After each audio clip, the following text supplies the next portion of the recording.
Hi friends, நம்ம இப்போ இட்லி மிளகா பொடி பண்ணலாம். அதுக்கு ஒரே அளவு எடுத்துக்கோங்க. எல்லாமே ஒரே பவுலில் எடுத்துக்கிறீங்க, ஒரே பவுலில் எடுத்துக்கோங்க. ஒரு கப்பு கடலப்பருப்பு போட்டு நல்லா வறுத்துக்கோங்க. என் பொண்ணுக்கு எப்பயுமே எல்லாத்துக்கும் ஒரு இட்லி மிளகா பொடி வேணும். இட்லி தோசைன்னா அவளுக்கு இட்லி மிளகா பொடி இல்லாமல் சாப்பிடவே மாட்டாள். கடலப்பருப்பை நல்லா வறுத்துக்கோங்க. கடலப்பருப்பு நல்லா மெரூன் ஆகிற அளவுக்கு நல்லா வறுத்துக்கோங்க. நல்லா வறுத்துட்டு நல்லா வறுந்தோடனே அப்புறம் எல்லாம் ஒரே கப்பு அளவு இருக்கணும். கடலப்பருப்பு நம்ம எந்த பவுலில் அரைக்கிறோமோ அதே பவுலில் எல்லாமே அழுத்துக்கலாம். ஒரு கப்பு கடலப்பருப்பு நல்லா வறுத்துக்கோங்க. நல்லா ப்ரௌன் ஆகிற வரைக்கும் வறுத்துட்டு ஒரு கப்பில் ஒரு பிளேட்டில் போட்டுக்கோங்க. அடுத்து உளுந்து ஒரு கப்பு. தனித்தனியாக எல்லாத்தையும் வறுத்துக்கோங்க. நீங்கள் ஒன்றா சேர்ந்து வறுக்கலாம் வறுக்கலாம். நான் குவான்டிட்டி நிறையா பண்ணுறதுனால நான் எல்லாமே தனித்தனியாக பண்ணுவேன். நீங்கள் ஆனால் நிறைய தனித்தனியாக நல்லா வறுத்து பண்ணால் இன்னும் டேஸ்ட் நல்லாயிருக்கும். ஏன்னா ஒன்று ஒரு மாரி வறுக்கிறது இருக்கும். அதனால் நீங்கள் தனித்தனியாக எல்லாமே வறுக்கணும். அப்புறம் ஒரு கப்பு கடலப்பருப்பு, ஒரு கப்பு உளுத்தம்பருப்பு அரைச்சிட்டிங்களா, அதில் அரை கப்பு துவரம்பருப்பு போட்டுக்கோங்க. துவரம்பருப்பு போட்டு செஞ்சிங்கன்னா அது ஒரு டேஸ்ட் நல்லாயிருக்கும். யாரும் மோஸ்ட்லி துவரம்பருப்பு போட மாட்டாங்க. உங்களுக்கு வேணும்னா போட்டுக்கோங்க, இல்லைன்னா கடலப்பருப்பு உளுத்தம்பருப்பு மட்டுமே போதும்.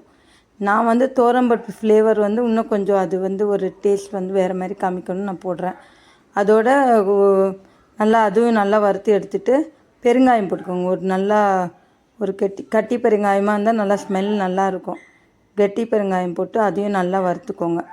அது மூணையும் வறுத்துட்டு அது ஒரு பிளேட்டில் போட்டுக்கோங்க. அதுக்கப்புறம் ஒரு கப் அதுலேயே 1/2 கப்பு உடச்சக்கடலை போட்டுக்கலாம். நான் இதுலேயே உடச்சக்கடலை போட்டு தான் வறுத்து நான் போடுவேன்.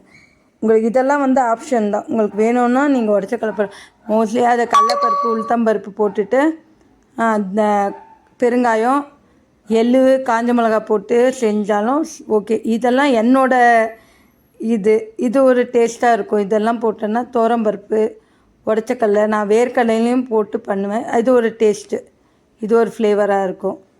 இதுமாரியே ஒரு நாள் ட்ரை பண்ணிப்பாங்க.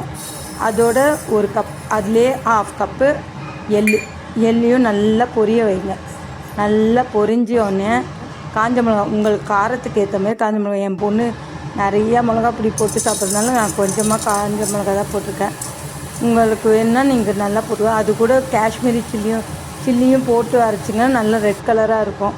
என்கிட்ட காஷ்மீரி சில்லி இல்லாதனால வெறும் காஞ்ச மிளகா போட்டு தர்றேன். அதில் ஒரு கை கருவேப்பிலையும் போட்டு நல்லா வறுத்து அரைச்சிக்கோங்க. பசங்க அப்படியே கருவேப்பிலெலாம் கொடுத்தா அப்படியே தூக்குவேன். இதுமாரி சாப்பிட்ற ஐட்டத்தில் எல்லாம் போட்டு கொடுத்துருவேன் நான்லாம் என் பொண்ணுக்கு. கருவேப்பிலை நல்லா ஒரு கை கருவேப்பிலை போட்டு நல்லா ஃபஸ்ட்டு அந்த காஞ்ச மிளகா அதெல்லாம் அரைச்சிக்கோங்க. அதுக்கப்புறம் இந்த பருப்பெல்லாம் போட்டு கொஞ்சம் கொஞ்சமாக போட்டு அரைச்சா மிளகா பொடி ரெடி. லைக்